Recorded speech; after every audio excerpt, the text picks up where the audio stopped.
Welcome to my world, bitch.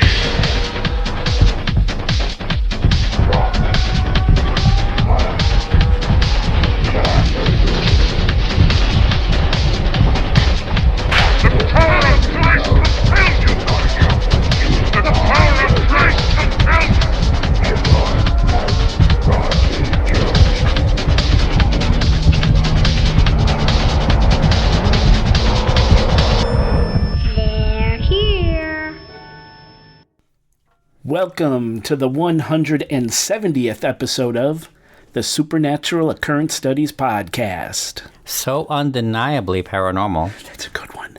My name is Jason Knight, host of the show, and with me, as always, is... Spectating Oscar. Producer extraordinaire and podcast co-host. Oscar, man, it's been a while since I've seen you. About a month, yeah. About a month, that's right. It is same as last time. How have you been, man? What's been going on? Nothing crazy. Although, we're in the last legs of summer. Yeah. I mean, next show, it'll be the start of autumn, right? That's when around there. God, when does it start? Because it's coming out September 1st. It's the end of summer. I assume autumn is right at... The show is September 1st. Yeah. Oh my God, when does fall start? I mean, autumn will have to be by October 1st. It'll definitely be there, right? Oh, yeah. So, yeah. Let me see. Yeah, we're in the last legs of summer. So, summer... What does summer mean to you, Jay? So, it's... Well, September 22, I guess, is when fall starts. Okay, like officially. Yeah. Okay. I can't wait 21. for this hot ass weather to go away. So yes, I love that. So I can't wait. So anyway, I was gonna say, like, besides vacations, what does summer mean to you? I know you like beaches and stuff like that, but you do that all year round anyway, so it doesn't even count. But like, well, summer vacations are huge for me, very important for me. What do you think of? What do I think of in the summer? I think of barbecues. Okay. I think of relaxing in the backyard. You think outings, you think a cigar, you think like cigars, fucking smoking meats that you're going to eat. Bringing music outside. In 32 hours. Yeah. Drinking and smoking cigars, barbecuing, swimming. Okay. Kids are off school. So try to catch more time with the kids. But as they're getting older, that is less and less. Right, that's fleeting. It's going away. That is fleeting. Yeah. Mm-hmm. So, I mean, yeah, that's your kid was barely there at the last one. She was like doing all her best to not be there. Yes. And I get it. That's what she does. I remember feeling that way at her age. Yeah. I didn't want to be there either. How I still don't. I get that. So for me, I think there's a new one that's been replacing it over the last 3 years, especially last year. But this year, too, it hit me like a brick. I wasn't planning on this at all. It just became a thing again, where I went to the Renaissance Fair 3 times over the last month. Have you really? Yes. That's not cheap, first of all. It's not a cheap It's endeavor. Like $36 a time. But then to get in, right? It's all day, yeah. And then you eat, you drink, you get souvenirs. You have to entertain yourself once you're in. Right, and we do taper it. Oh, I do. Oh, for the most part. Like, I got to drink it here and there. Another time I'll get food. I won't eat before or after. Yeah. And other times I'll just get drinks. Not that many. They are expensive. But I like their meat and stuff like that. But yeah, it's been like a thing where this friend of mine and I, we just go multiple times. We went 3 weekends in a row. Wow. First time we just went out of the blue for no reason. Like, hey, you want to go to the Ren Fair? Like, yes. Like, when? Tomorrow? Okay, let's go tomorrow. And then the next week, we took her kid. She's a single mom. We took her kid. So it was like kid friendly. We went earlier. We also got done earlier. Yeah. And then the time after that, the last weekend from this recording, we went again, just adults, right? Just to drink and going later. And so we've just been doing that. And we did that last year 4 times. Wow. And I think the year before that was like twice. So like, this might be my summer thing. So how would you, for people, so that's the Bristol Renaissance Fair. It is the Bristol Renaissance Fair. Bristol, Wisconsin. Mm-hmm. How would you describe that to someone who's never heard of it, doesn't know what it is? I mean, I feel, isn't it, I don't know, I feel like people know what it is in general, even if they've never been, but it is an open, grounded market, not really market, but kind of a market, because everything costs, area where everyone is dressed, from employees to people that visit, as people from the Renaissance or steampunk related or Gothic. There's a lot of variations. Right, yes, pirates. Yeah. My friend loves being a wench, like a pirate wench. That's her like go-to outfit.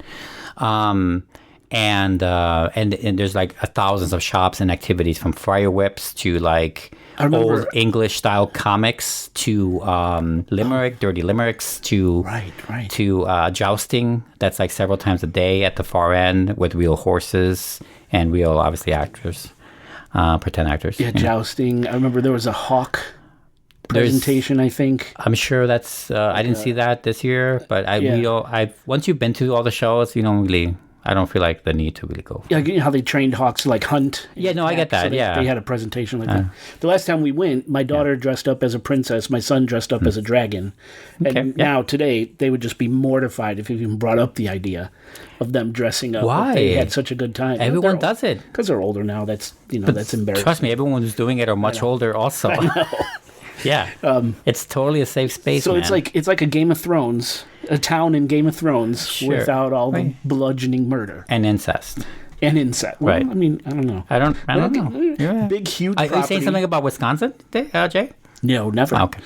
Big huge property, beautiful property. Yeah, it's just a big clearing with a bunch of cars around it. Yeah, it's people dress up. It's literally like you step back into the Middle Ages. Like well, it's not. Well, you know, it looks that way on the outside. Obviously, it doesn't. It's not like cell phones don't work or anything. I always wondered, why won't they do something like that during the wintertime?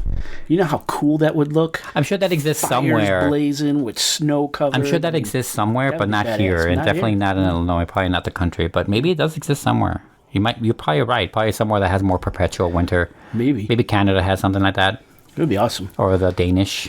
God, I haven't thought of the Ren Fair in so long. Yeah. So I think we talked about it after this last time. And by the way, she went the week after. She went again by herself. Like, she's insane. Anyway, but it doesn't matter. I was going to say is that we talked about it and like we should just get season passes. Oh, there's such a thing? Yeah, there are. Yeah. Nice.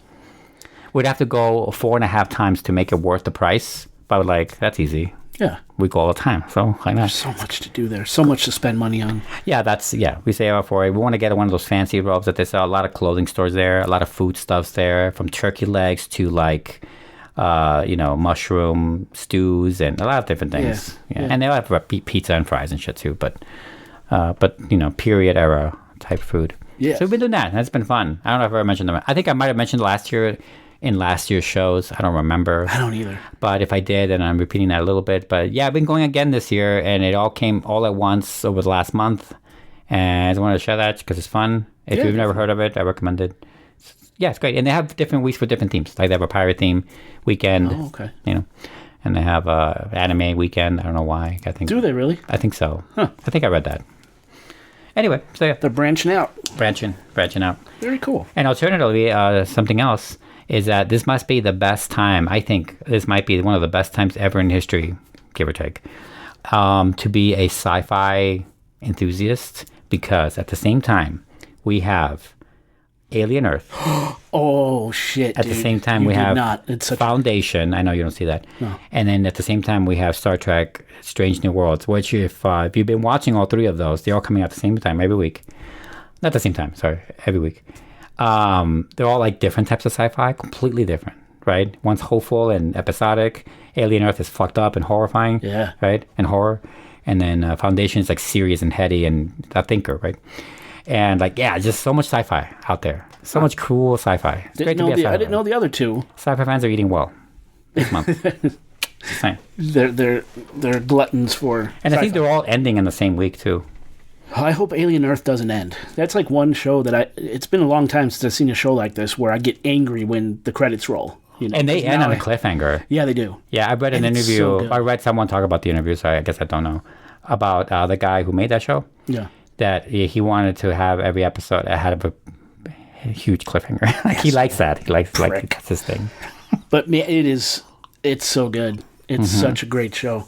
Anyone out there? Here I'm thinking it's going to be a few episodes before we see. Well, nope. Day one, minute one. What's like the first scene?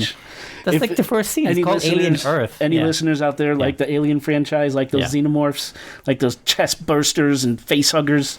You got to check out Alien And also Earth. Like new species too. They're kind of cool. That's really cool. That cat was cool. The eyeball guy? Yeah. Oh, dude, it's awesome. Good call. I was stressed out because I'm like, man, my life's been really boring the last month. But you came up with some good things. Well, I don't know. One is more universal than the other, but yeah. Well, we're drinking like usual before we get into the actual topic. Yes. What are we drinking here? So this one's interesting. I've been meaning to give this to you since like May, and I always forget when you come over. But this is a bottle my wife got me for my birthday in May. It's called Von Payne Black. Okay. And it's this is a whiskey infused with black currant. Okay. And it's kind of like a dark grape, tart, cranberry, blackberry, raspberry kind of flavor, earthy kind of flavor. Yeah, it's like a gothic sweet whiskey. Yes. Now, what's really cool about this bottle is I should put a picture of this on our Instagram or something. But we came across this in New Orleans. We're at a vampire bar, of course, and there's this dope looking bottle sitting on the shelf, and it's kind of a squat, roundish kind of bottle with this glaring silver gargoyle on the label, and it says Von Payne Black, and I'm like, ooh, what is that?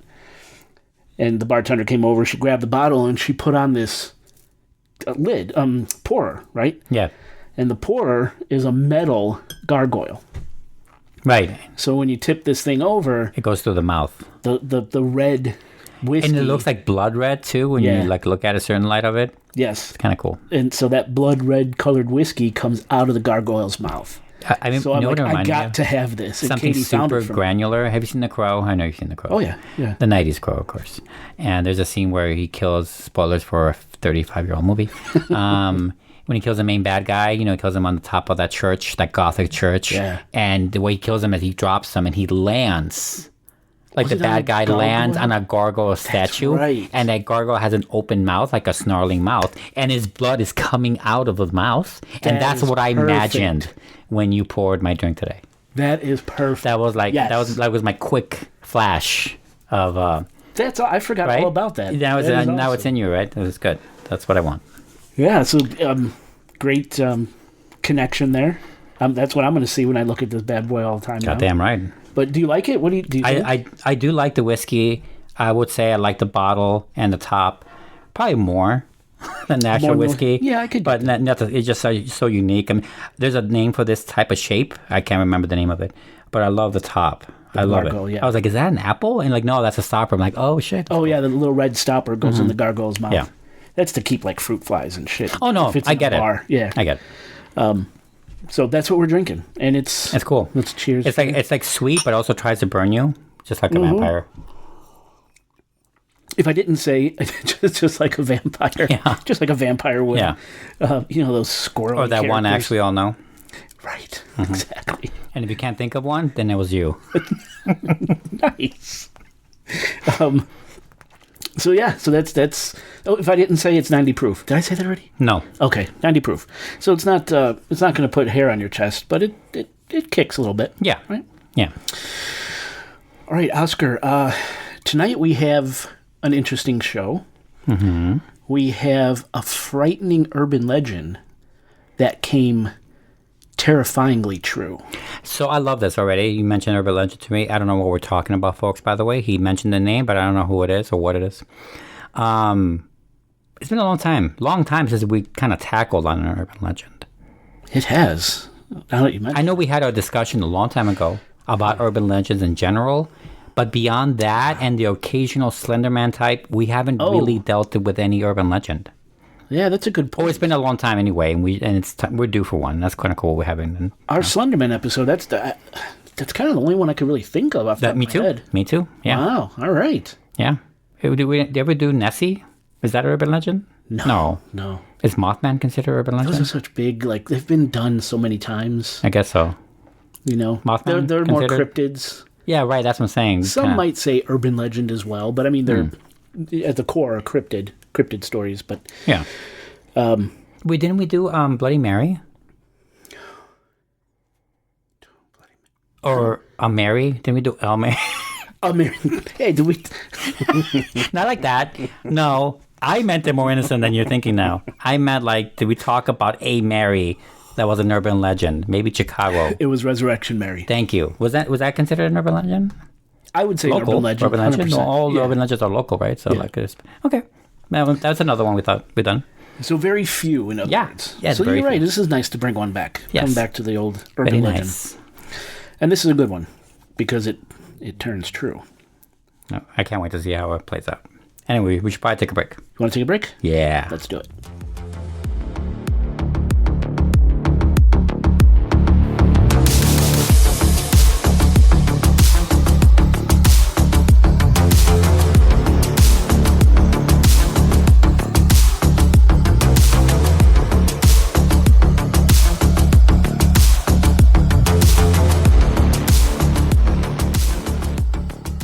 Listeners, welcome back to the show. Well, the lights are turned down low, the ceremonial candle is lit, and the drinks are flowing. Let's start this show. For decades, Oscar, decades, the name Cropsey slithered through the streets of Staten Island, New York, whispered in hushed voices among children and teenagers. A faceless man, a terror, lurking in the woods, waiting to snatch up the unsuspecting, the too trusting. Some say he has a bloody hook for a hand. Others claim he wields an axe ready to butcher reckless teens caught making out in the dark. Every town has a monster, an urban legend like this. In the Chicagoland area, the man with the bloody hook for a hand stalks the road leading to the infamous Bachelor Grove Cemetery. Really? I don't know that. Oh yeah, that's one of them. Okay. But Cropsey, he wasn't just a story to keep kids from straying too far from the safety of their homes. Because in Staten Island, children really did start to disappear. And that's when the silly urban legend turned into real-life horror. You see, Cropsey wasn't just a tale meant to scare. It was a warning. And by the time people realized the truth, it was already too late. The legend had become horrifyingly real. Now, at the heart of Staten Island, one of New York's 5 boroughs, lies the Greenbelt, a sprawling 2,500-acre wilderness of dense forests, murky swamps, and overgrown fields. A place of untamed beauty, but also a place with a dark past, because surrounding this vast wilderness stood the remains of something far more sinister, forgotten institutions with histories soaked in suffering. There was the Seaview Hospital and Tuberculosis Ward, built in 1913 to house the poor souls suffering from the White Plague. There was the New York City Farm Colony, a poorhouse dating back to 1902. And of course, the infamous Willowbrook State School, an institution that would become a horror story all on its own. Not far away, the dead found their final resting place in the historic Moravian Cemetery, which dates back to 1740, and where some of the wealthiest figures in American history, including members of the Vanderbilt family and crime boss Paul Castellano, are buried. But the dead were not the only ones lingering in this forsaken place, because beneath the crumbling ruins of these forgotten institutions ran a maze of underground passages that only added to the Greenbelt's eerie reputation. Some say these tunnels connected the Willowbrook State School to other abandoned buildings, acting like service tunnels, while others believe the tunnels were used for something far darker. For years, the ruins of Willowbrook School and the surrounding woods became the setting of Staten Island's most terrifying urban legend, Cropsey, a deranged figure who lived in the Greenbelt shadows, stalking children who strayed too far into the woods. But as we'll soon see, this was more than just a ghost story. Because while kids whispered about Cropsey around campfires, someone or something was lurking in those woods, waiting. And by the time Staten Islanders realized the truth, it was already too late. Now, like most urban legends, the legend of Cropsey has no single origin we could call upon. Some say the story of Cropsey began in the 1970s, at a summer camp in Staten Island, where campfire stories of an ordinary man turned vengeful figure emerged, his past often tied to a tragic fire, a lost family, or a descent into madness. And the man's name? Why, George Cropsey, of course. Over the years, the tale evolved, morphing with each retelling into something even darker. But while most urban legends fade into fiction, Cropsey became terrifyingly real. Now, the legend of Cropsey, or the Pied Piper of Staten Island, as this maniac is sometimes called, has long been part of Staten Island folklore. In another version of the story, Cropsey was instead either a caretaker or a former patient of Willowbrook State School, a notorious institution for children with disabilities that was shut down in 1987 due to widespread abuse. As the legend goes, after Willowbrook was shut down and Cropsey subsequently released, he took refuge in the woods, the greenbelt, and the tunnels surrounding the abandoned school, only emerging to abduct and murder wayward children. Now, when we look at the story of Cropsey, we really have two things coalescing into a great urban legend. On one hand, we have this maniac mental patient lurking on the grounds of an abandoned school, waiting to abduct children. As if that isn't enough, we have the very real abandoned remains of the Willowbrook School itself, and the Greenbelt, which are really two additional monsters in the story of Cropsey. You see, Willowbrook became infamous as one of the worst cases of institutional abuse in American history.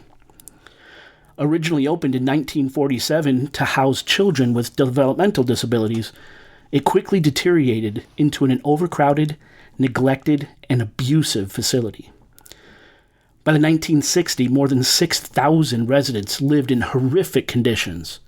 Many left naked, filthy, malnourished, and unattended for days.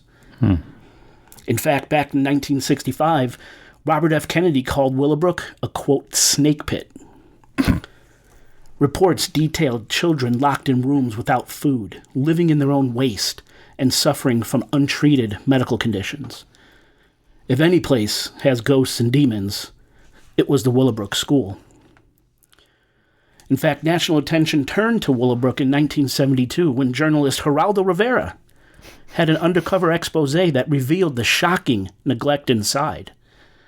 His report, which aired on WABC TV, showed haunting footage of children rocking back and forth, covered in filth and screaming for help, exposing the institution's systemic cruelty. And you can still find this expose online, but I warn you, you won't be able to unsee the poor, severely mentally challenged kids and the abuse and the deplorable conditions they lived in. It's heart-wrenching. And actually, Geraldo, who a lot of people make fun of as a joke and yellow journalist, he won a Peabody Award and the John F. Kennedy Journalism Award for his work in exposing the atrocities happening at Willowbrook. Yeah, no, he definitely he's like one of those, kind of reminds me of Sean Penn. No, not Sean Penn. What am I thinking of? Who plays Vito? Michael Corleone. What am I thinking of his name? Marlon Brando? No, Michael. Oh my God, Al Pacino. Al Pacino, sorry. I was confused Sean Penn and Al Pacino. For some reason, no, they're not the same. Whoa.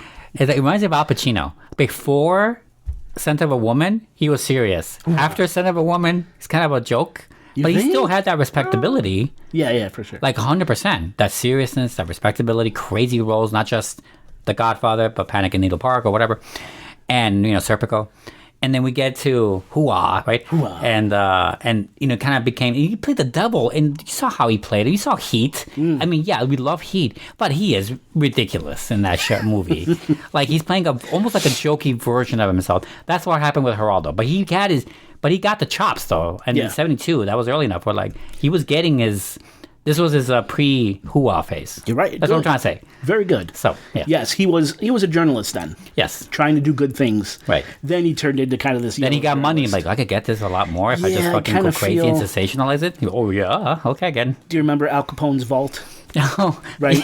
I mean, yes, I do. Everyone look up Geraldo Rivera, Al Capone's Vault. I was sitting on I couldn't have been more than 15 or something. Whatever. Yeah. I was sitting on the edge of my seat, man. I'm like, This is it. They're going to find bodies and guns and money. No.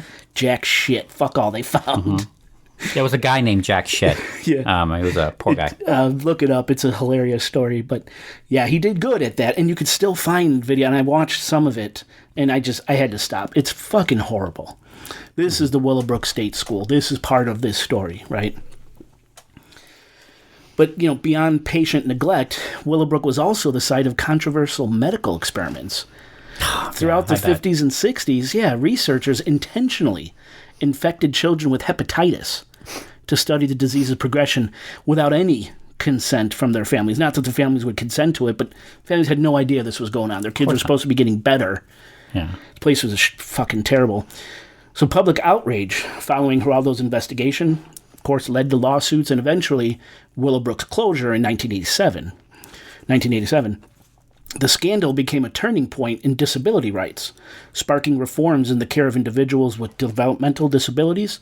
Something Geraldo did that was actually positive, not gross and exploitative, Yeah. So after its closure in 87, Willowbrook patients, many of whom had spent their entire lives inside its walls, were basically left to fend for themselves. Some found homes, others didn't. Rumors spread of former patients living in the Greenbelt, the woods surrounding Willowbrook, surviving in makeshift encampments among the ruins of their former prison. And among them was a man named Andre Rand, a former Willowbrook custodian and orderly who never truly left after Willowbrook's closure. Andre Rand wasn't just a drifter. He wasn't just a man down on his luck, because in the years that followed, children started disappearing. And when the police finally tracked down the man behind it all, they realized Staten Island's boogeyman had been real all along, and that the abandoned buildings, the tunnels underneath Willowbrook and the Greenbelt had all become a villain's lair, where monsters lurked, and where myth and reality mixed into something truly awful. Remember, this isn't, it's no longer an urban legend. This shit is real now. The legend of Cropsey punched a hole into reality when kids and adults really started to go missing. Between 1972 and 1987, several Staten Island children and adults vanished without a trace, including Jennifer Schweiger, a 12-year-old girl with Down syndrome. Jennifer's body was later discovered buried in a shallow grave in the Greenbelt near Willowbrook, very near to where Andre Rand was keeping camp. And we'll get into all the tragic details of Jennifer's abduction and murder here in a bit. But first, who was Andre Rand, the real Cropsey, or the Pied Piper of Staten Island, as he's sometimes called?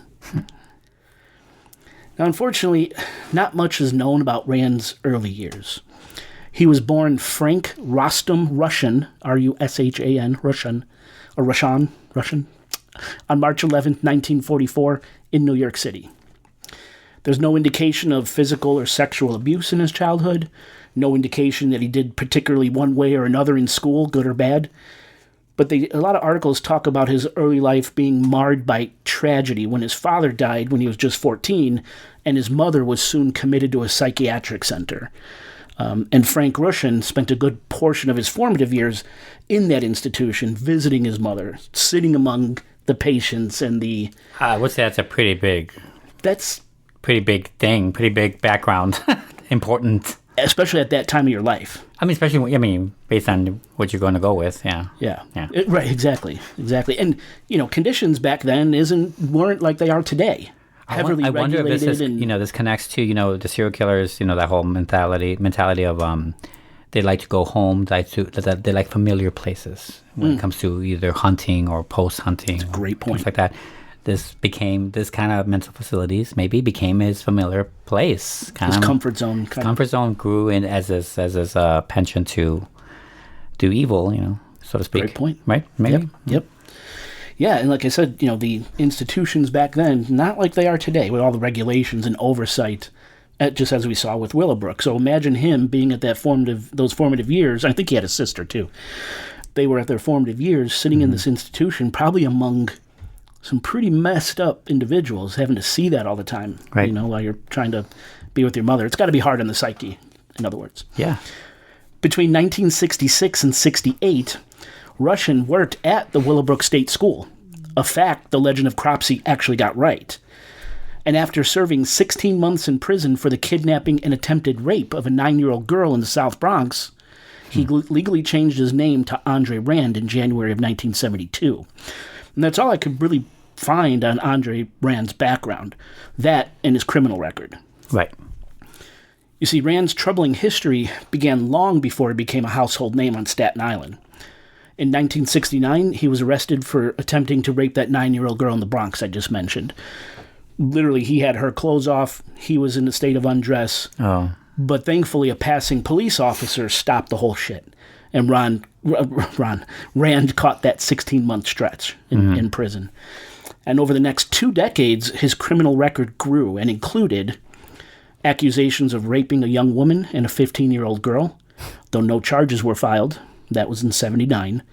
Okay. Attempting to lure another 9-year-old girl into his car with candy, but she managed to escape, thank God, in 1981. Okay. And this is a really weird one. In 1983, while Rand was working as a school bus driver, probably the fucking last thing something like this guy should be doing, Rand committed a mass kidnapping. He picked up 11 children from Staten Island YMCA without parental consent, and for reasons unknown, drove the kids to Newark Liberty International Airport. Newark. Okay. Then he took them all for burgers. So he brought them to the airport, and then he hightailed them for burgers. The details of his intentions remain unclear, but for whatever Rand had planned, he never got the chance to carry it out. When things didn't go as expected, Rand reportedly brought the children back to his camp in the Greenbelt, where they played a late-night game of hide-and-seek. A really eerie detail, given what we know about him now. Mm-hmm. And he was eventually arrested. Kids were all unharmed. But he was eventually arrested and served 10 months in jail for an unlawful imprisonment. And to this day, no one knows. He never said what he was up to with this mass abduction, why he did it, what he was planning. You have any theories? I do. Okay. I mean, does this spoil something later? I think it does. Okay, then forget it. Okay. I'll mention it then. Okay. Don't let me forget. And it's just a crazy theory. I have no idea if it's true, but it's something I thought. I mean, I have one already, but I want to wait. You want to wait? Yes. Okay. Mm-hmm. So that's a crazy one. Now, as I mentioned, between 1972 and 1987, Staten Island was haunted by a series of mysterious vanishings, each more unsettling than the last. Now, the following are crimes Rand, or Cropsey, is believed to have committed. Okay, so here we're going to go through the victims. Okay. What's thought to be Rand's first victim was a 5-year-old girl named Alice Pereira, who vanished on July 7th, 1972. On a warm summer afternoon, 5-year-old Alice Pereira skipped through the lobby of her Staten Island apartment complex, the Tysons Lane Apartments, her laughter echoing off the walls.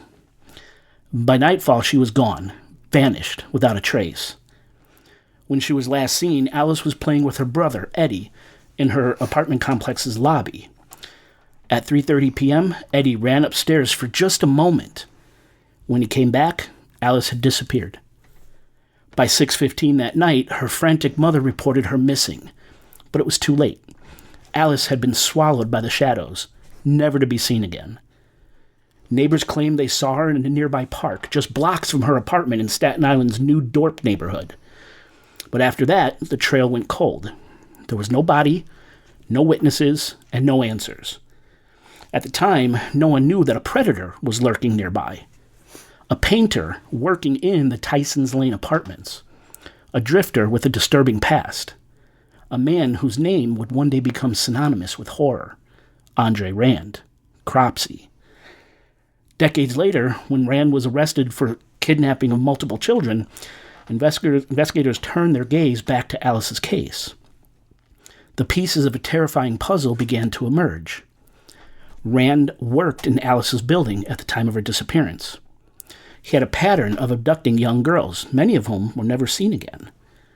And Alice matched the profile of his later victims: small, young, trusting, and unable to fight back. Though police initially suspected Alice's father, a divorced man with no alibi, he was ultimately ruled out. That left one chilling question.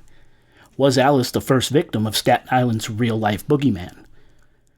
Alice's mother never stopped searching, holding on to hope that one day her daughter would come home. But as the years passed and more children vanished, that hope turned to despair. Alice's fate remains unknown, a whisper in the wind, a shadow in the dark, a name lost to time. Some believe she met the same grim fate as Rand's other suspected victims. As long as the mystery remains unsolved, the ghost of Alice Pereira will forever haunt Staten Island. Next, on an ordinary summer afternoon on July 5th, 1977, 18-year-old Audrey Lynn Nurenberg stepped out of her family's home in Canarsie, Brooklyn, heading just 2 blocks away to buy a pack of cigarettes. She promised to return home immediately, and she never did. Unlike most of Andre's Rand's suspected victims, young, innocent children plucked from public areas, Audrey was legally an adult, but she was also deeply vulnerable, suffering from hebephrenic schizophrenia. She struggled with disorganized thinking, erratic behavior, and emotional detachment. Between 1974 and 77, she had been in and out of psychiatric institutions, including Kingsborough Psychiatric Center, where she was an outpatient at the time of her disappearance. In those early days, police believed she had simply wandered off, her illness pulling her to God knows where. But as time passed, a far more sinister possibility emerged, one that pointed straight to Staten Island's most feared predator. The night before she vanished, Audrey had been on Staten Island. Her family had taken her to see a movie at the Jerry Lewis Theater on Forest Avenue, a place now lost to time, but was once a neighborhood staple. It was also a place that Andre Rand knew well. Rand had been living nearby in a makeshift campsite in the Greenbelt, not far from the theater. Did he see Audrey that night? Did he follow her back to Brooklyn? The pieces of the puzzle are frightening. Rand had a history of crossing New York boroughs in search of victims. He specifically preyed on the young, the disabled, and the lost. Audrey fit this pattern perfectly. Then on July 5th, she was gone without a trace. No screams, no witnesses, no struggle. Just an empty street and an unanswered question. What happened to Audrey Lynn Nurenberg? Right. While the police dismissed her case, her father, Howard, never did. Howard Nurenberg spent the rest of his life searching for Audrey. He plastered missing person flyers across New York. He knocked on every door, chased down every lead. But the world moved on. The media ignored her story, and without evidence of a crime, authorities refused to act. Decades passed, and her name faded. But when Andre Rand was finally convicted of multiple kidnappings, her case resurfaced like a ghost from the past. Rand had been spotting lurking near the theater Audrey visited that night. And he had a documented history of preying on the mentally ill. And without a body, without proof, he was never charged in Audrey's disappearance. For Audrey's father, his daughter was never just a statistic. She was his daughter, his life, his light, his unfinished story. But he died never knowing the truth. And to this day, no trace of Audrey has ever been found. No confessions, no sightings, just a name, a face, and a lingering question. Did Staten Island's Pied Piper take her too? Now, on October 24th, 1978, 42-year-old Ethel Louise Atwell vanished from the parking lot of the Willowbrook State School, where she worked as a physical therapy assistant. Unlike Andre Rand's other suspected victims, primarily young girls, Ethel was a full-fledged adult. Yet her disappearance bore terrifying similarities to the abductions linked to the Staten Island predator. At around 6 a.m., Ethel arrived at Willowbrook for her shift. Before she could reach the building, something horrific unfolded. Nearby employees heard a struggle. A man's voice urged, "Come on, come on." And Ethel's terrified voice replied, "No, you'll beat me." Then came a blood-curdling scream. By the time police arrived, Ethel was gone. Her locked car remained in the parking lot, but her belongings were scattered nearby, pointing to a violent abduction. Authorities found her tan pocketbook, a single black shoe, one earring, 3 black coat buttons, part of her dentures, and about 75 feet into the Greenbelt, investigators discover her car keys, suggesting she had been dragged or chased into the trees. Despite a thorough search, no further evidence emerged. Ethel Atwell had vanished without a trace. Her disappearance bore eerie similarities to another case just a month earlier, the murder of Shin Lee, a Willowbrook nurse found strangled and buried in a shallow grave near the facility. Authorities began to question whether a predator was targeting Willowbrook employees specifically. When Rand was later linked to multiple kidnappings in the area, investigators strongly suspected his involvement in both cases. At the time of Ethel's disappearance, Rand lived near Willowbrook School and was known for preying on the vulnerable, not just children, but anyone he saw as weak. And he was later discovered camping in the woods near the exact spot where Ethel's belongings were found. Yet with no physical evidence, Rand was never charged in connection with their disappearance, or in Shin Lee's murder. And to this day, Ethel Louise Atwell's body has never been found. Her family and friends were left with only haunting questions. Was she another victim of Andre Rand? Or was there another predator stalking the grounds of Willowbrook? The mystery remains unsolved.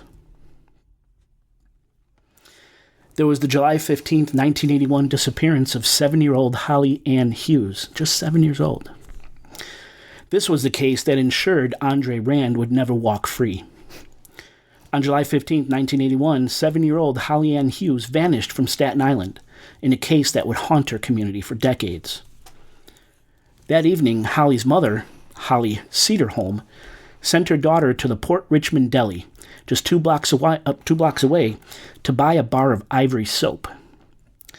Around 9:30 p.m., witnesses saw Holly at the store making that purchase, but she was never seen again. As police launched an immediate search, witness reports began to surface. Multiple people saw Holly being pulled into a green Volkswagen near the deli. Andre Rand owned a green Volkswagen. Others reported seeing the Volkswagen circling the area that night. One witness claims to have seen Rand inside the car with Holly, and Rand later admitted to giving Holly money for that soap because he said she was filthy, but he insisted he left her unharmed. Okay. And again, despite these disturbing accounts with no physical evidence or body, Rand was not immediately arrested. But authorities remained convinced Holly had fallen victim to the Pied Piper of Staten Island. Now, a month later, Holly's mother received a horrifying phone call. The caller, identifying himself as Sal, claimed to have Holly. He was holding her, and he made a sickening demand. If her mother met him and performed sexual acts on camera, he would return her daughter safely. Terrified, of course, Holly's mother alerted police, who set up a sting operation at Penn Station in Manhattan, but the mysterious Sal never showed. Though she doubted the caller actually had Holly, the mother remained certain Rand was responsible for her daughter's disappearance. And for decades, the case went cold. Then in 2001, investigators reopened the case with new witness testimony and forensic evidence, uncovering even more links to Rand. Turns out, Rand's aunt lived in the same apartment building as Holly's family, meaning he likely knew her and her family and the daily routines. Yeah. Holly's mother wound up identifying Rand's voice as the man who called and identified himself as Sal. She said the voices matched. So he was that guy too. Okay. That's what she thinks, yeah. Oh. And even more eyewitnesses stepped forward confirming seeing Holly in Rand's Volkswagen that night she disappeared.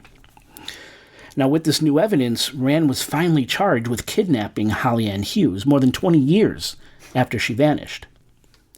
In October 2004, a jury convicted him of first-degree kidnapping, sentencing him to another 25 years to life, his second life sentence, the first being doled out for a young handicapped girl we'll talk about here shortly. And understand, I'm trying to go chronologically through the victims here. Okay. Right. Now, despite the conviction, Rand was never charged with Holly's murder. Her body was never found, leaving her family without the closure they desperately needed. Though justice was kind of served, Holly Ann Hughes remains officially listed as a missing person, and her mother never was able to lay her daughter to rest. On August 14, 1983, 11-year-old Thais Jackson left the Mariners Harbor Motel on Forest Avenue in Staten Island to run a simple errand, buy some chicken wings from a nearby store. She never came back. She was walking in broad daylight and only a short distance. Then she was gone. With no body, no confirmed sightings, and few clues, her case remains one of Staten Island's most haunting mysteries. Thais was staying at the Mariners Harbor Motel with her mother and relatives. Around 1:30 p.m., while her mother was asleep, another resident asked Thais to pick up food from Crown Supermarket on Richmond Avenue, those chicken wings. Just a short walk away, and by 4:30 p.m., when her mother woke up and realized her daughter hadn't returned, panic set in. She called the police, and a frantic search began. Investigators quickly ruled out family involvement, as both Thais' mother and her uncle passed polygraph tests. And there was no evidence suggesting they played a role in the little girl's disappearance. Instead, the focus turned to a familiar name, Andre Rand. Now, at the time, Rand was still living in that mateship campsite less than half a mile from Mariner's Harbor Motel in the Greenbelt. Witnesses reporting seeing a man matching Rand's description loitering near the motel parking lot around the time Thais vanished. The circumstances mirrored a terrifying pattern in Rand's suspected crimes. He often stalked locations where vulnerable children were present. He had a history of luring kids under seemingly harmless pretenses before transporting them to remote areas, often near Willowbrook, or as known encampments in the Greenbelt, where they were never seen again. Thais was never located. There was no physical evidence, no confirmed witnesses, and no crime scene. Just an 11-year-old girl who vanished into thin air. That's wild. Though Rand was never charged in Thais' case, authorities strongly suspect he was involved. Some theories suggest that Rand lured away and disposed of her body in an undiscovered location, somewhere in Staten Island's woods, possibly near Willowbrook. Another theory, which we'll get into here in a bit, suggests Rand had accomplices, other transients or drifters, or he belonged to a particular cult we've discussed on this show before, who helped him cover his tracks. And to this day, just like the others, Thais remains missing. She's one of Staten Island's lost children, part of a chilling legacy of unanswered questions and unresolved grief. For her mother, the years have passed with no closure, only an aching void where her daughter's future should have been. Was Thais another victim of Andre Rand, claimed in the same way as so many others? Or does the truth lie buried in Staten Island's dark history and even darker forests? One thing is certain. Until her fate is known, the mystery of Thais Jackson will continue to haunt those who remember the horrors of the Cropsey legend. Now, thankfully, we are getting to the end of the victim list here. We have 2 more to get through. Among the many disturbing cases tied to Andre Rand, one name often fades into the shadows. Hank Gafforio. Oh, because he's a man? Yeah. Or male, older. I mean. Yeah, an older male. People said Hank looked just like Mick Jagger. Now, listeners, make sure and check your show notes. There's a lot of photos there. Check out the one. Does he have the moves like Jagger? Sorry. Yeah, I'm going to take a sip too. He kind of does look like a young Mick Jagger. Okay, I buy it. Pictures of the victims, picture of Andre Rand. It's all in the show notes, so check them out. Now, Hank was 22 years old when he vanished on June 8th, 1984. Now, Hank was intellectually disabled, and he had a very childlike demeanor, making him particularly vulnerable, raising the question, did Andre Rand see Hank as just another easy target? You see, Hank was well known around Staten Island's Port Richmond neighborhood. Friendly, but considered slow-witted. Hank had an IQ in the 70s, making him functionally similar to a very young child. Mm-hmm. He still lived at home with his parents and 3 brothers on Heberton Avenue, just around the corner from one of Andre Rand's former residences. This fucking guy gets around a lot. He does. You know, it's a lot of hard work, a lot of foot traffic, a lot of walking for a serial killer. These boots are made for it. Dude, you can't just... In his gross green Volkswagen. You have to be fit, and you have to be active, you have to be energetic, you have to talk to people sometimes. Yeah. Right? All the time, maybe. It's hard work. I don't want to do it. I'm late. I'm fucking tired People already. People are safe around me because I'm always tired. Right. I'm lazy. Right. I'm tired of just listing the stuff this guy had to do. Right. To do this shit. Dedication to the job. Yeah. Right? Now, despite his cognitive challenges, Hank was a social guy. He liked hanging out at bars, where regular patrons often looked after him. You know, kind of like their own kid. Oh, that's cool. Isn't that nice? And Hank followed a routine, one that tragically would be broken the night he disappeared. On July 7th, 1984, Hank went out drinking in Port Richmond, his neighborhood. He stopped first at Mugs Away. That is such a fucking Staten Island name for a bar. Mugs Away. Yeah. And he was refused service because I think he was already intoxicated when he showed up. But undeterred, our Hank, he moved on to another bar, the Spa Lounge. That's another shitty sounding bar, dude. The Spa Lounge, Staten Island, where he stayed until closing time at 4 a.m. What happened next remains a mystery. Witnesses last saw Hank at a diner, sitting in the company of Andre Rand. That was the last time anyone ever seen him alive. By 7 p.m. on June 8th, his family reported him missing. Unlike the cases of young children, Hank's disappearance didn't trigger an immediate large-scale search. Some just assumed he simply wandered off or had taken an unannounced trip. But his family knew something was wrong. Hank never failed to come home after a night out. Mm-hmm. Probably had some structure that was pretty... There's that pattern, yeah. Pattern, yeah. As days passed with no signs of Hank, authorities turned their attention to Andre Rand, given his history and his confirmed presence with Hank that night. Investigators uncovered disturbing connections. Rand lived just blocks away from Hank's home in Port Richmond, and there was his pattern of targeting the vulnerable. And though an adult, Hank's cognitive function made him as defenseless as a child. Plus, multiple witnesses confirmed seeing Hank with Rand in the early morning hours before he disappeared. I mean, how much guilty could you get here?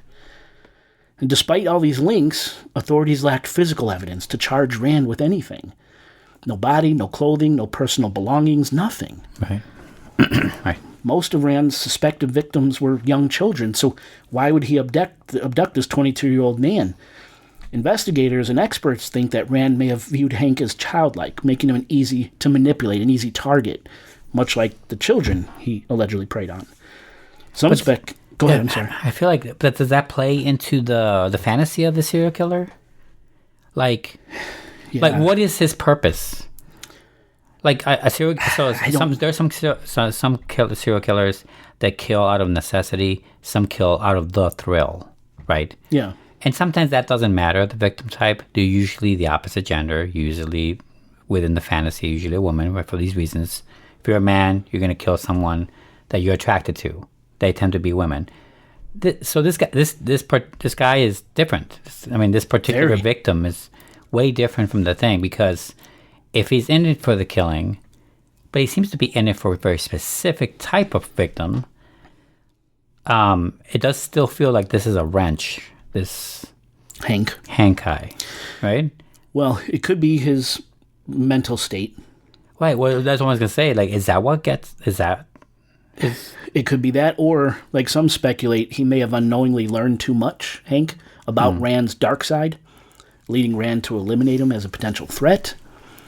I feel like those are too logical. I feel like the reason it's because he's mentally challenged, that he's easier to manipulate, is too much of a logical response. And that's what a lot of people say, but others think Rand wanted to rid the world of those he saw as weak and damaged.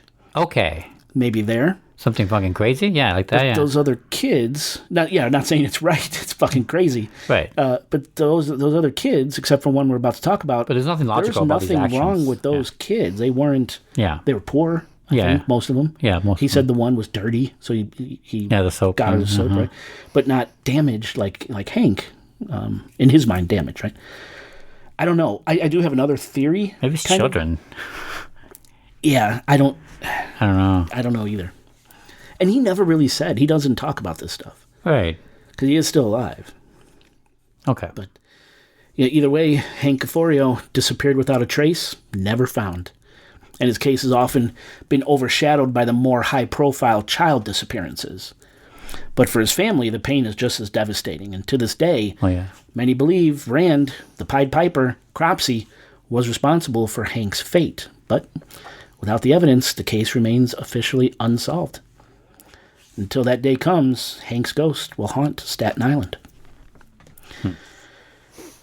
Well, finally that we know of anyway, we have the July 9th, 1987 abduction and murder of 12-year-old Jennifer Schweiger. This is fucked up. Not that the other ones weren't, but this one gets me. I get it. Now, Jennifer's murder was the case that finally brought Rand to justice.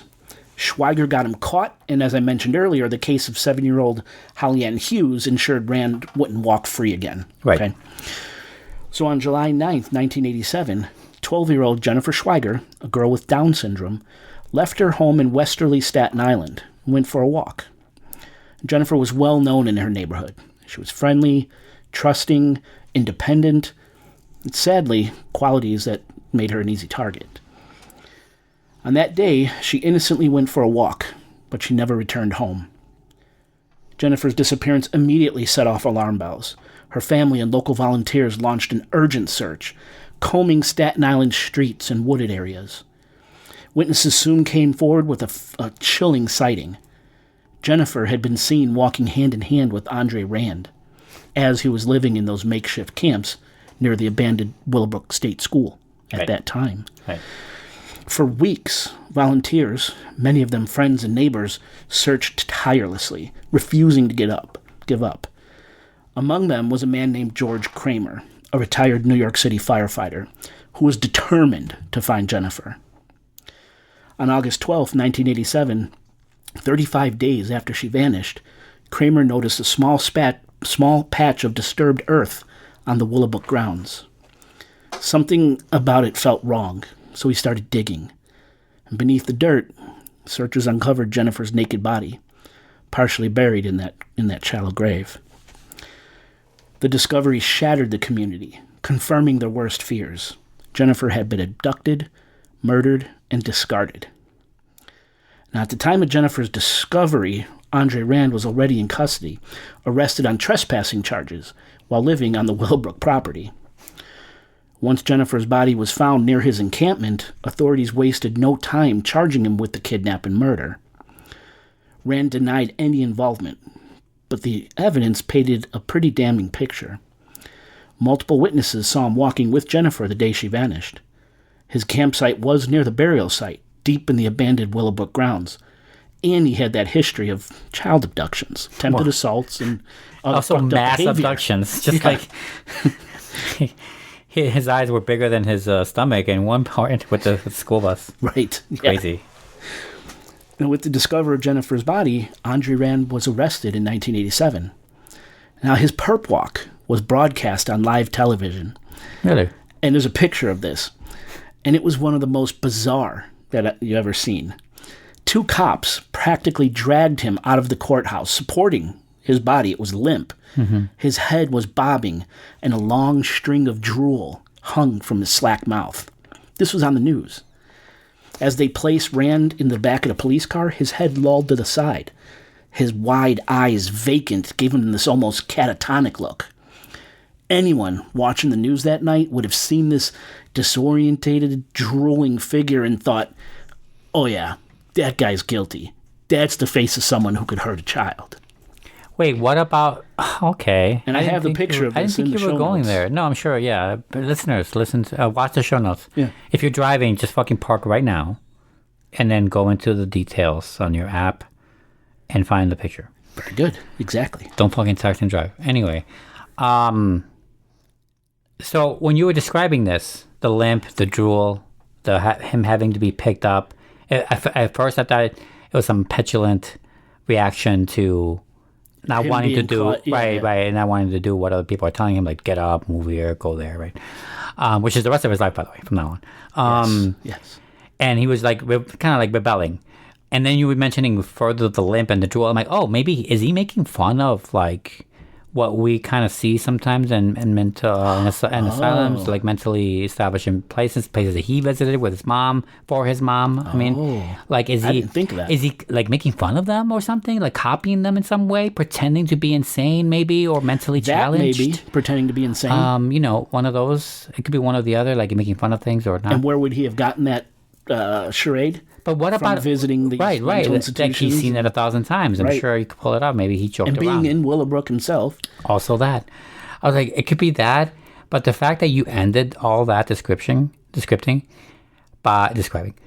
by saying that he looks like he killed them, I don't see how that translates. It's just that he looks like a lunatic. I get the lunatic. That looks like to the normal person. Okay, that's the killer. 100%. Look at that crazy bastard. Because I don't immediately think of someone that looks catatonic and drooling would be a killer. Yeah, no, this was a person being accused. And look at that. Okay, look at that spectacle. I think I'm coming around. Okay, yeah, I think I understand a bit. But I was just confused. It's okay. All right.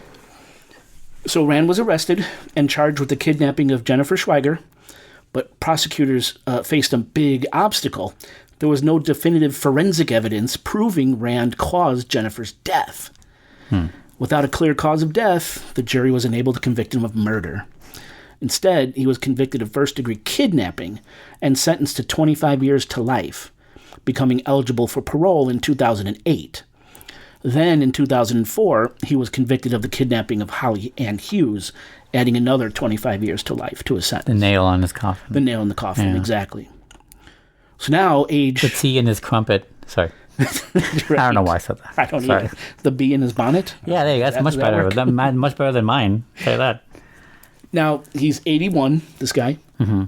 He remains incarcerated at Fishkill Correctional Facility in Beacon, New York. Yeah, Fishkill. He won't be eligible for parole until 2037. Yeah, so God.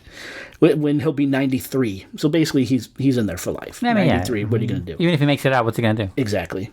But people believe he'll never walk free. Yeah. But yet, while Rand sits behind bars, the legend of Cropsey lives on. For some, it's a cautionary tale, used to keep children from straying too far or to curb teenage mischief. For others, Rand is Staten Island's real-life boogeyman, Cropsey, a modern-day Pied Piper who preyed on the innocent. How many children truly fell victim? Was Rand acting alone? And most frightening at all, could there still be others like him, lurking in the Greenbelt, waiting for the legend of Cropsey to be reborn? So that's the legend of Cropsey, the real-life story of the Pied Piper of Staten Island, Andre Rand. He's old, he's behind bars, and that's probably where he'll die. Good, fuck that guy. But there is something I'd like to talk about, though, and that's a possible cult connection in the Staten Island child disappearances. Okay. Some locals and investigators believe Andre Rand wasn't acting alone. His erratic behavior, cryptic ramblings, and reported ties to satanic cults fueled speculation that he was part of something far bigger and far darker. Okay. Rumors swirled that the missing children were abducted for occult rituals, and Rand was merely the foot soldier for a larger hidden evil. Now, while these stories and these theories remain speculative, they persist in the minds of many Staten Islanders who lived through this Cropsey nightmare. While no definitive proof links Rand to any organized occult group, the whispers of ritualistic activity, strange coincidences, and chilling urban legends continue to fuel speculation. One of the most disturbing theories revolves around the abandoned tunnels beneath Willowbrook State School. These underground passages were rumored to be used by not only homeless people and drifters, but possibly occult practitioners. Some investigators claim that strange symbols and signs of ritualistic activity were discovered in these tunnels, many of them near where Rand was known to stay. Anonymous sources even suggested that Rand was part of a larger, secretive group that used the ruins of Willowbrook for child sacrifices and dark rituals, and possibly even necrophilia. Another theory suggests that Rand had ties to a notorious cult that we've discussed on this podcast a few times. The Process Church of the Final Judgment. Remember them? No. We were talking about these with like Manson and in our cult serial killer web that I was trying to spin. Oh, maybe. The Process Church. Maybe it's coming back a little. Yeah, we talked about them quite a bit. Okay. And they were really controversial, apocalyptic teachings that were active in the 60s and 70s. The Process Church has been accused, through, though never proven, of ritual murders and influencing notorious serial killers, including David Berkowitz, the son of Sam, and Charles Manson. Do you remember this now? A little bit. Okay. It still hasn't clicked, but I believe you. I believe we talked about it. I'm just not great with memory. That's okay. Some believe that Rand's crimes overlapped with the cult's timeline and philosophy, though no definitive evidence has ever linked him directly to the cult. Now, the connection remains circumstantial at best, but the timing and nature of his suspected crimes make the theory difficult to ignore. And believe it or not, Robert de Grimston, one of the founders of the Process Church, lived on Staten Island for years. although it said he had already separated from the Process Church by the time he moved there, but still, strange coincidence. Yeah. Even though Rand never admitted to kidnapping or harming children, ever, his cryptic statements only deepen the mystery. In prison, he reportedly speaks of evil, destiny, and the power of darkness, leading many to wonder if his motives were more than just predatory. Fellow inmates claim that Rand believed he was serving a higher purpose, though it remains unclear whether this was a religious, occult, or purely delusional belief. Adding to the fear, Staten Island residents reported strange and unsettling discoveries in the woods surrounding Willowbrook long after Rand was identified and captured. Stories surfaced of animal carcasses, candles arranged in circles, and satanic markings, leading to widespread speculation that an occult group may have been operating in the area alongside Rand. These reports were never officially verified, but were enough to add fuel to the satanic panic of the 1980s, further cementing the eerie legend surrounding Rand's name. Yeah. Yet for all the terrifying connections, no solid proof has ever confirmed that Rand was part of a satanic cult. There's no proof of that. His crimes, though horrifying, appear to align more with a lone predator than an organized occult network. Remember, there's no proof that he actually killed anyone.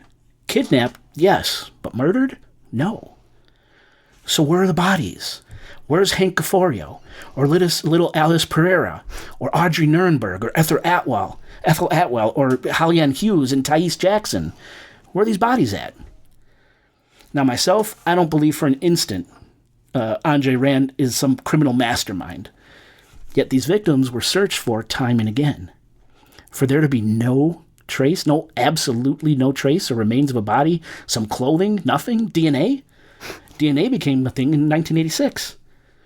I mean, they found Jennifer Schweiger's body near where Rand camped, but there was no evidence he killed her, only kidnapped her. Right. I don't think Rand is that clever to be that clean in his crimes. I think he had help. Maybe it was fellow Greenbelt dwellers, people like Rand, that were displaced when Willowbrook shuttered.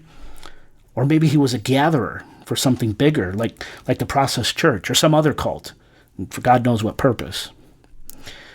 Whatever the case, the mysteries surrounding Rand's suspected victims linger. Many of the children he was believed to have abducted were never found, their fates unknown, their names whispered in Staten Island's darkest corners. Whether Rand was a solitary monster or the pawn of something even more sinister, one thing remains certain.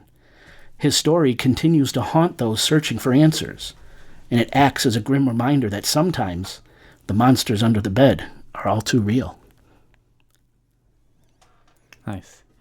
The lack of bodies is pretty rare for a serial killer. They usually leave a trail. It's always bodies. They have to do something with them. I like that. I think, that time when he takes the bus. Yes. Yeah, let's talk about that. It feels like a rush job. And I mean job. It felt like like an errand. Yes, I agree. To me, I agree. The way you initially described it, and that he was going to go to the airport to give these kids away. I don't know. I'm not saying like overseas or anything, but like somewhere, or maybe trade them there, and someone from there will take the kids to their flights, location, yeah, or whatever. It looked like that to me, and what it looked like is that it fell through halfway. He's like, all right, burgers. Okay, let's get food. Let's get some burgers. I'm fucking hungry. But remember, he went back to the Greenbelt and they played that late night game of hide and seek, right? Yeah, right. So you think it would have happened at the airport? I can't account for the airport. That makes no sense to me. I was thinking he was bringing him back for some people in the Greenbelt. Maybe a cult. Maybe that could be the backup. People like that. Yeah, maybe it could be a backup for like the group that he was working with there. If you want to go with it, I wasn't thinking cult necessarily. But I was thinking something underground for sure. Right. Yes, yeah. Maybe like the first fell through it, and then that was the airport, and then the group that he knows of was for the hide and seek. Sort of thing, like it was the hide and seek for that. Wow. Maybe. Yeah, it's so it's interesting that we both thought it was an errand of some sort. It seems like it's an errand. Yeah, he was I do feel an errand, a dark errand. Yes. Such a crazy thing, and only to catch, what did I say, 10 months or something? Yeah, not much. 16 months. I think that was 16 months. And I assume you don't get that job again. Yeah, bus driver. Don't they do background checks? He had Well, they do now crimes. for sure. I just don't know that. Right. Yeah, that's what I'm saying. All this stuff, no oversight back then. It was like, yeah, fuck You know, it. the more we go back in time to tell these stories, the more like, man, there's a we are sitting pretty on the bodies of a lot of people to realize the mistakes we didn't know. You know, like, you know, there's a law in Illinois. I think it's called Scott's Law. It's some dumb name like that. Steve's Law, Dan's Law, something name like that. And it's based on the fact the law is basically that when there's a cop, let's say at a stop, he's stopping someone on the highway, right? And the car's in front of them, they have the lights on. You have to go one lane over. Oh, yeah. Yeah, because Scott, the name of the law is a police officer that got killed because a guy didn't slow down and didn't move one lane over. I wonder if that's state or if that's a federal law. Like, I don't know. I don't know if it's just Illinois or if it's everywhere. Yeah, good point. But it's a law in Illinois.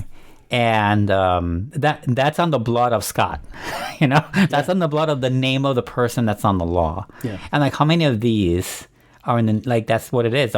Mental asylums and I mean they were called asylums, you know, they're not asylums anymore. No. They're medical facilities. You They're can't say clinics. mental institution. You can't say You have that. treatment facilities. That's what Right. they're called, you know. Seems it's not just sound better, but it is better. And how much of those suffering that we have to go through we never learned a lesson ever the right way. People have to die a lot. You said that people complained in 72, the place wasn't closed down until 84. Yeah. You said. That's insane. I'm not saying that the magic turnover didn't happen or anything, but it didn't happen overnight, I'll tell you that. It's a long time. The people had to complain after Geraldo went in there. You know, like it wasn't shut down. Like, it's insane. No, you're right. It's so fucking dumb. crazy.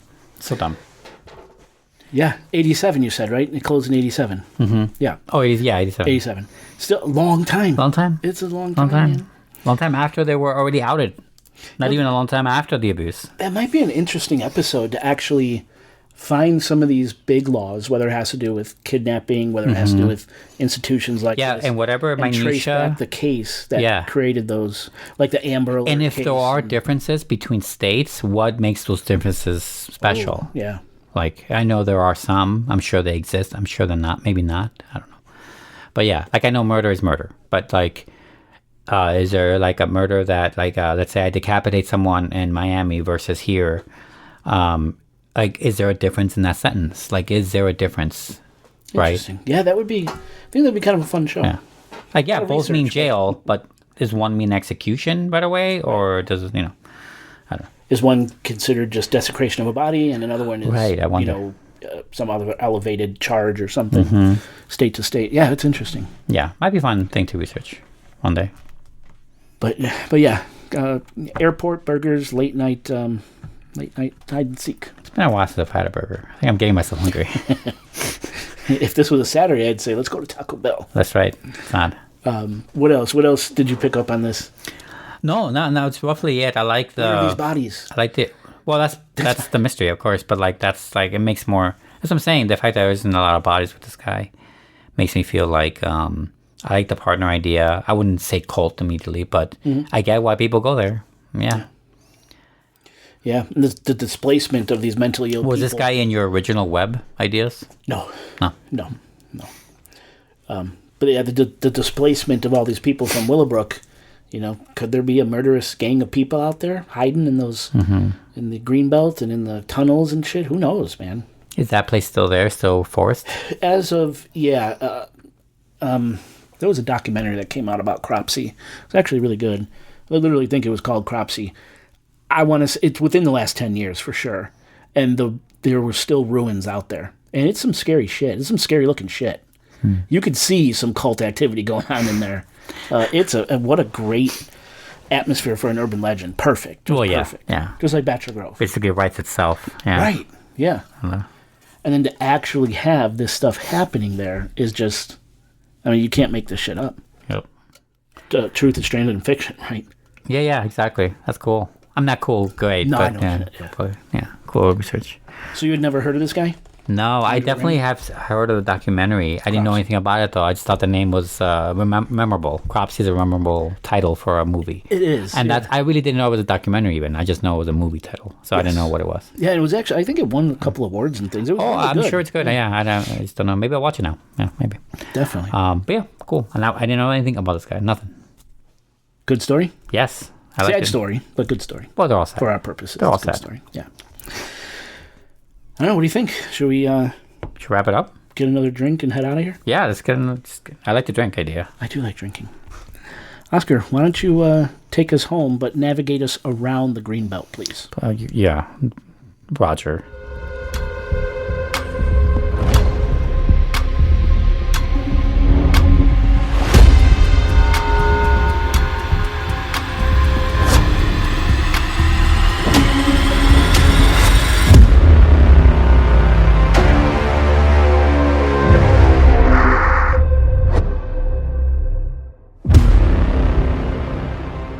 It's so good. And the money's there too. It's great. It looks good.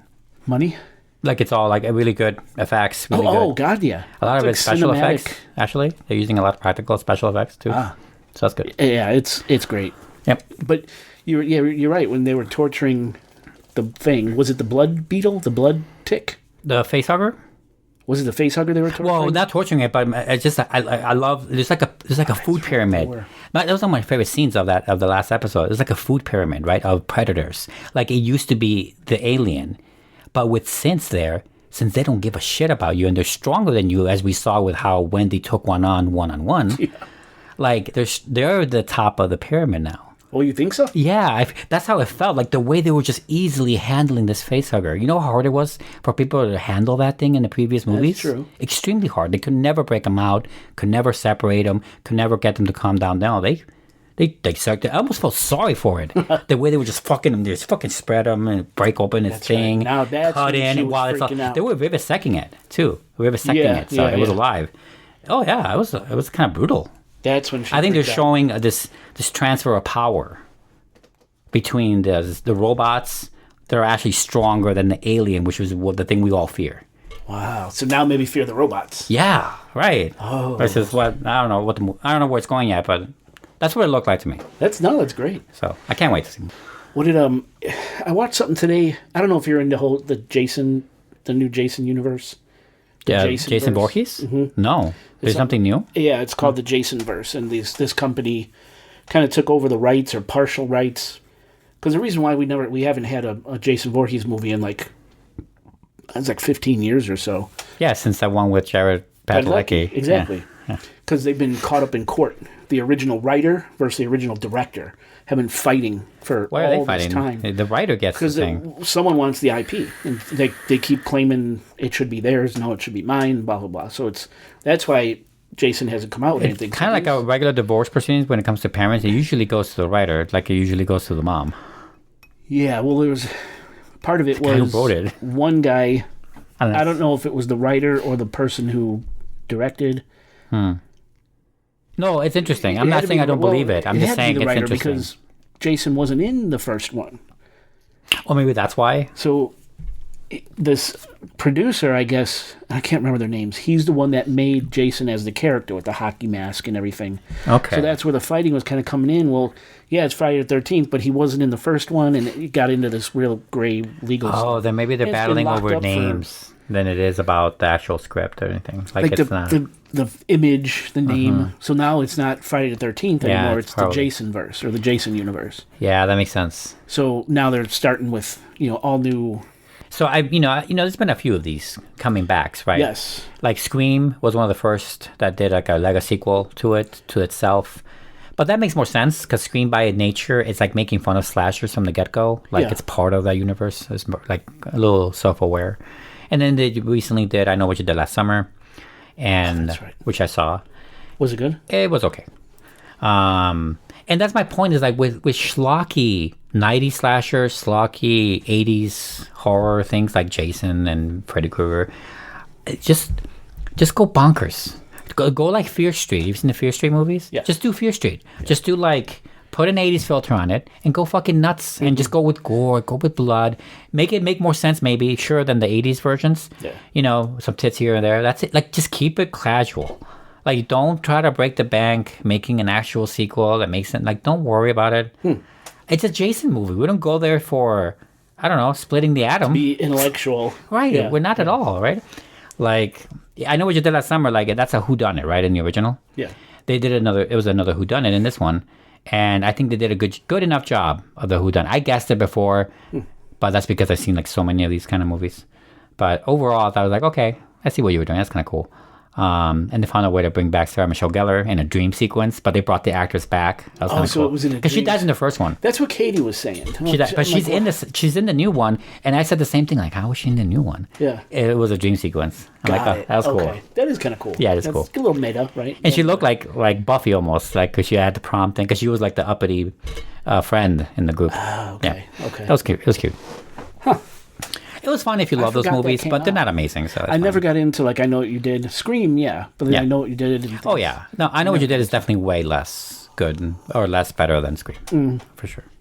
Yeah, I mean the way it ends, it's very much like that. Yeah, like the last 5 minutes was cool. Yeah, Everything else, we're like, oh my god, we need to see this from another angle. Like, let's get on with it.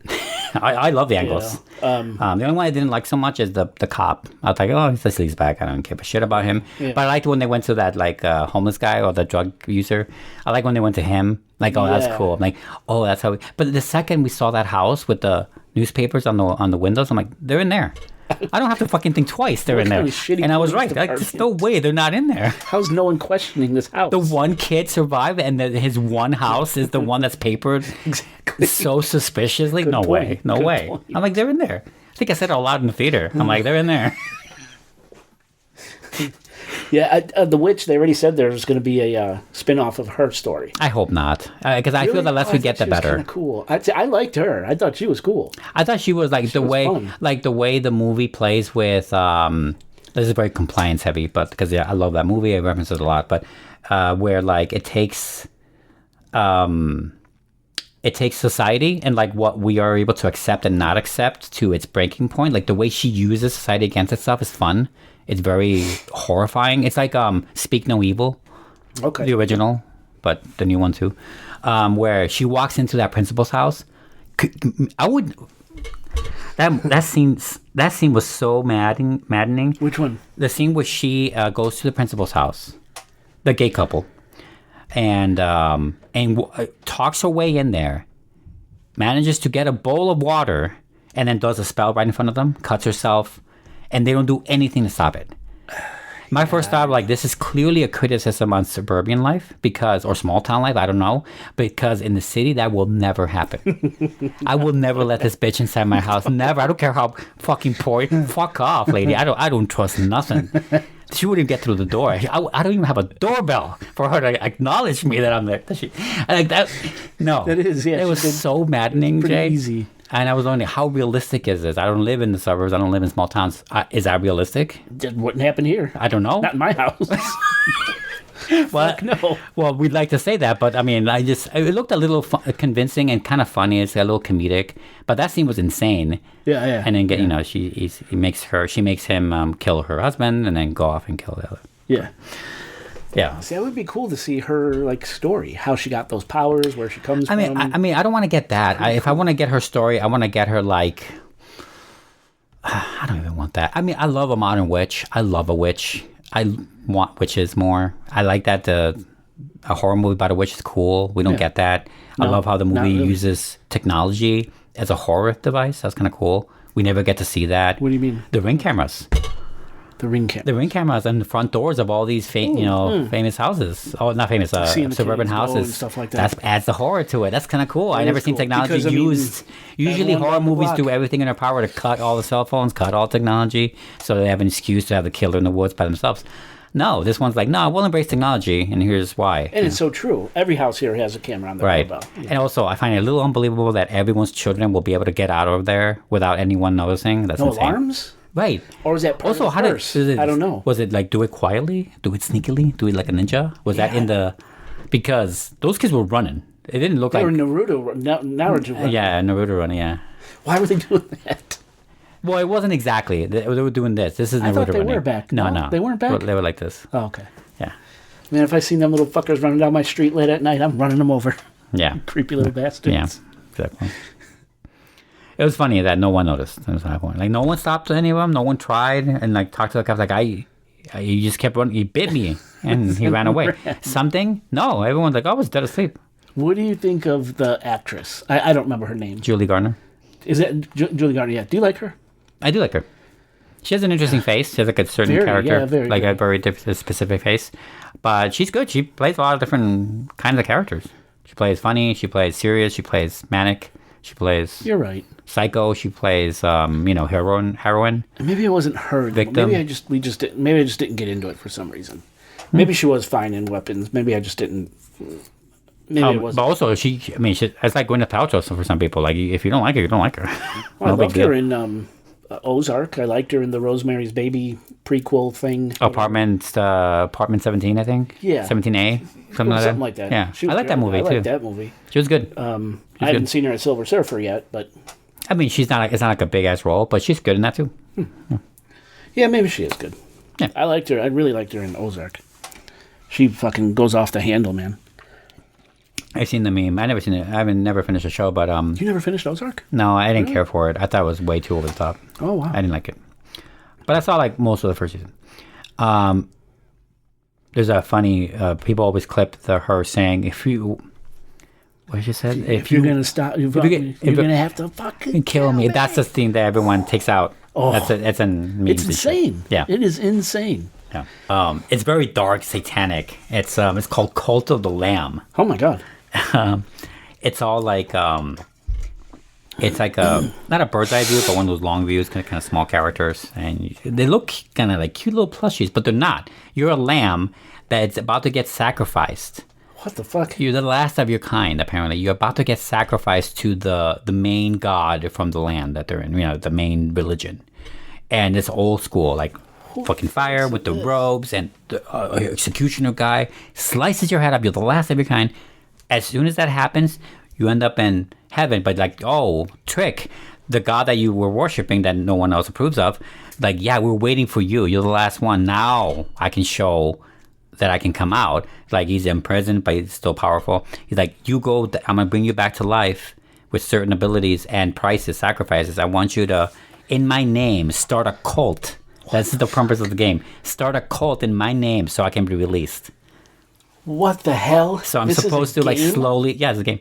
Slowly but surely, I have like a space that I found after I escape, with a sword and shit.